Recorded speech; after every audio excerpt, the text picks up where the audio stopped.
Cameras, guys, jeez. Yeah, we have to scramble back and forth. This is not like the last one in Florida. It was just me and you last time. The biggest Well, Cory, I mean, there's no question about what this win means to your career. I mean, it's a big moment. So give me an idea, just kind of what's going through your head, what you're thinking right now. I hope I gotta prove to everyone how good I really am. I wasn't afraid to wrestle with him. I wasn't afraid to grapple with the world champion. I fight very free, and I hope that everyone kind of took notice of like how actually good everywhere I am. I'm not just some tall, skinny guy that can control the range really well. I can do everything. I know you have confidence in yourself and you believe it, but I mean, going on and putting on a performance like that against a proven guy, I mean, did you know 100%, like I can actually do this, or did even you kind of coming in and going, I mean, I think I'm this good, but I've seen this dude do this for a decade now? It's nice to live in your delusion. And sometimes maybe it's better to live in your delusion for a little bit until maybe it gets proven right. But no, I'm never sure about myself. I live in the real world. I have a very honest opinion about fighters and assessments about fighters and where I am and assessments about myself and what I'm good at and what I'm not good at. So did I know that I was that good? Yes. Did I know that I could put on a performance like that? Yes. But was I sure that it was going to go as smoothly? No.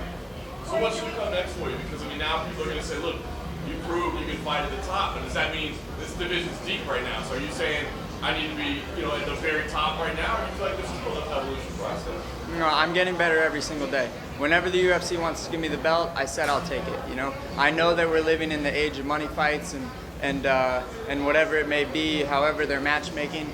Whenever the UFC wants to give me the belt, I'll be able to take it. I think that everyone else in the bantamweight division is bringing the same thing every single fight. I'm someone that's different. I think Cejudo is very, very good, and I don't think anyone else in the bantamweight division is going to be able to beat him except for myself. Can you go to Brazil though? You keep beating Italy. What is your problem? I don't know. I kind of feel a little bad about that. They need to give me like a Canadian or an American or something. There are a lot of names in the bantamweight division who are currently, getting in there for a title shot. Do you think that, adding you to the mix, that now there's even more pressure on Henry to defend the 135 title first? I don't know what they're gonna do. I have no idea what they're gonna do, man. And after a fight, I try to relax my mind. I try not to focus on who I'm gonna fight next because that will just drive you mad when you have a month or two to relax your mind. So I'm not gonna think about it too much. I'm gonna put my agent on it. Like I said, whenever the UFC wants to give me the belt, I'll take it. You took a lot of risks in this fight, and I know pre-fight we spoke about Justin Gaethje and just sort of the knowledge he gives you from sort of a coaching standpoint. Do you get some of that from him? Because we see him take a lot of risks in fights. I don't know that I get it from Gaethje. I was given the gift of having really good coaches, one of which being Christian Allen, who I look up to a lot. He's been my mentor, he's been my bigger brother my entire fight career. I've been with him since day one. And we believe in this philosophy of fighting free. I've had fights where I haven't been happy afterwards, even if I've gone and dominated, because I wasn't being myself. And I told myself I'm not being that way anymore. I'm creating my whatever fight I want to fight. I'm going to be free in there. If I make a mistake, I'm at the level where I'm not inadequate anywhere. So if I make a mistake, I'll fix it. I'm going to go out and fight free, and that's what people like to see too. They like to see someone go out and fight as free as that in such a tense, heated moment. Anything about him that surprised you in the fight at all? Yeah, he was really hard to hit. I knew he was going to be really hard to hit. I think I said that in a couple of interviews with you, maybe James, but he was much harder to hit than I thought he was. You talk a lot about meditation, mindfulness, and drowning the voices out of your head in the cage. When you were envisioning this fight, you didn't know how you expected it. Were there moments when you go up the round where you have to fight some voices back so you get back in position? No, I'm able to. There's only little voices that will pop up, and the quicker you can catch it, the quicker you can turn it off, the better. If you follow this voice down this rabbit hole, that's when you're losing minutes. That's when, I made a mistake. What's it looking like to whoever in the crowd, or what are the judges saying right now? It's like, no. Any negative thought that comes in my head, I correct it, I get right back to what I'm doing. And meditation helps a lot with that.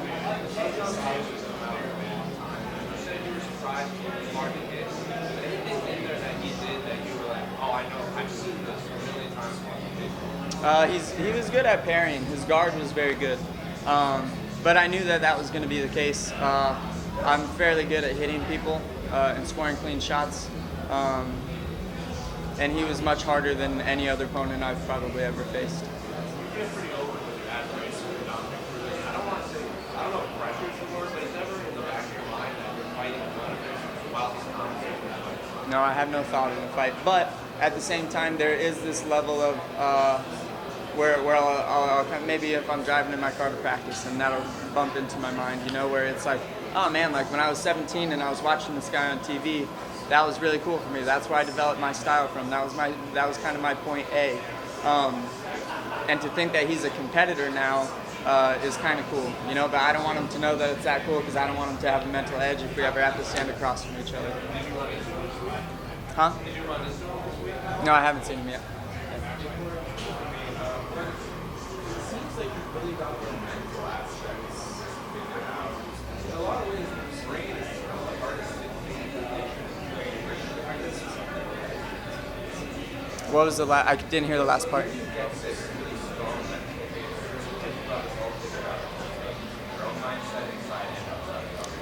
When I lost my first fight, it wasn't because the guy was better than me. It was because I was in the cage and I broke. And I looked at myself in the mirror after that loss, and I looked myself in the eyes, and I was like, man, you punked out. And I know I'm not a punk, and I know I don't train like a punk. But in the fight, I punked out in that fight that I lost. And I didn't want to ever feel that way again. And I knew that it was something inside of me that was that. And it wasn't me, because I knew that I was putting in the work. I knew that I wanted it. So I was like, man, well, what is that? And I figured out what that is, and I've killed it off, and now I'm able to perform. But I also have been seeing a sports coach for about 3 years now, and that helps a lot also. So for me, you just built this reputation as an all-action fighter, and you told me that you weren't expecting an exciting fight with the Sun South, but I actually thought there were a lot of really great exchanges where you surprised by how much action. No, I heard a couple people booing, and I was like, man, I think that we're being kind of active. I don't know what these people are booing for, but he was hard to hit, and I knew that. And fans just want to see people get their teeth knocked out and like noses get busted up like Perry's, you know. That's what they want to see. That's not what I bring to the table. I bring something where I'm an MMA fans fighter, you know. You got to kind of know what's going on in order to appreciate it, I think. So it's not going to be for everyone. Talking about your meditation, talking about talking to somebody, are there any other exercises you do in terms of just practicing mindfulness that helps you when you are actually in competition or in those stressful situations? Yeah, a lot. I won't go into too many of them. One thing that I do in every single fight camp is every day I'll write down 3 things I'm grateful for, 3 goals of mine, and 3 things that I've given to the world, and I write down my mantra. So show love, be present, best mixed martial artist that the world's ever seen, one day at a time. Belt in 2020, and I'm worthy of it. How are you celebrating? I don't know. It's up to me and the fellas. Thank you, sir.